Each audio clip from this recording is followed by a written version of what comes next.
Isa pa rin Mandaluyong ngayon, ang malaki.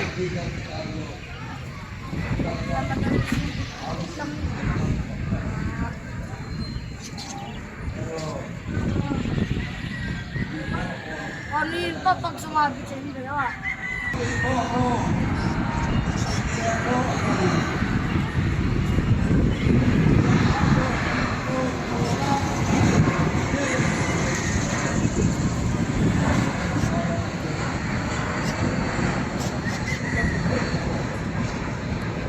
Nalaman ko ay ang kapaylang Pilipinas. Ang sinisigaw ko ay ang kapabayaan ng gobyerno sa kapatid naman.